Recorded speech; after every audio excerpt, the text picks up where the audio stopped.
Hello दोस्तों, स्वागत है आप सबका हमारी यूट्यूब चैनल R&D क्रिएशन इन हिंदी स्टोरीज़ पर।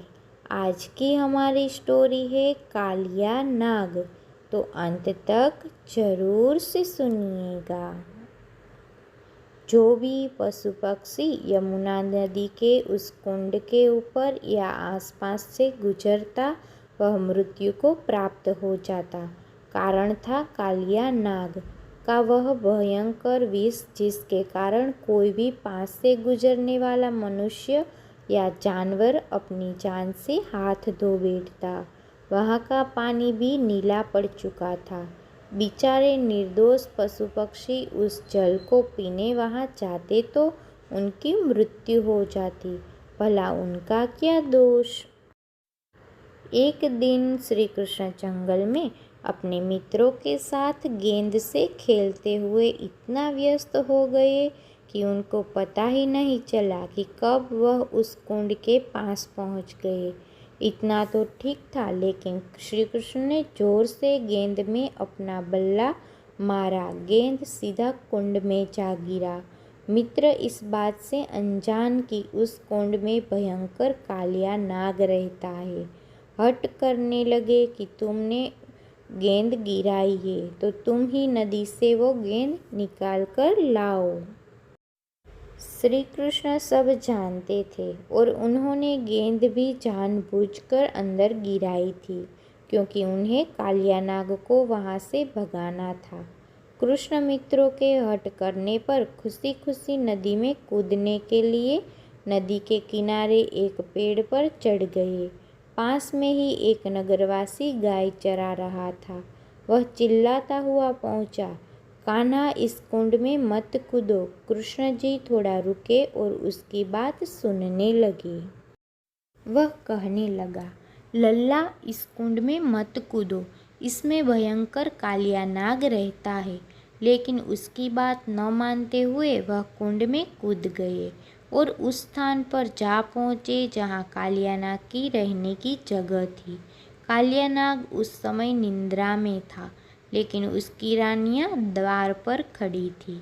कृष्ण जी को आता देख रानियों ने कहा, हे नन्हे बालक, कोमल तन वाले, तुम यहाँ क्यों आ गए हो? और कालिया नाग के विष से तुम कैसे जीवित रह गए, जो इतना भयंकर है कि पास से गुजरने वाले को भी मृत्यु प्राप्त हो जाए?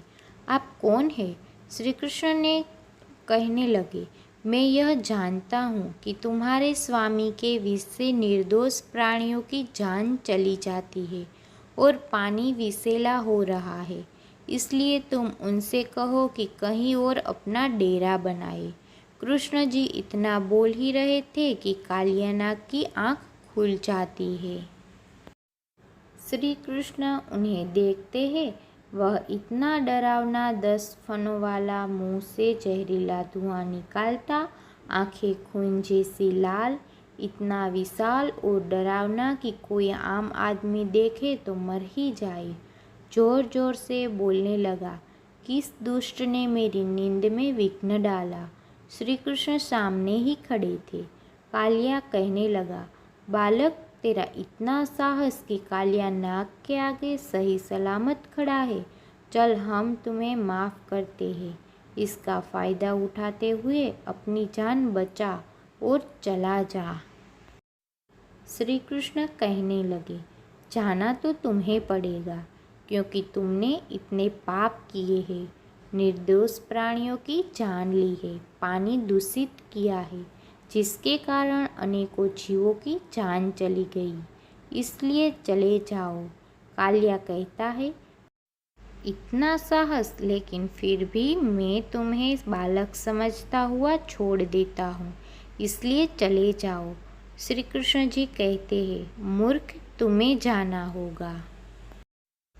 कालिया नहीं मानता है और श्री कृष्ण की ओर प्रहार करता है, लेकिन श्री कृष्ण ने उनके साथ बालपन में इतने साहस के साथ युद्ध किया कि कोई बलवान और शक्तियों वाला देवता भी न कर पाए।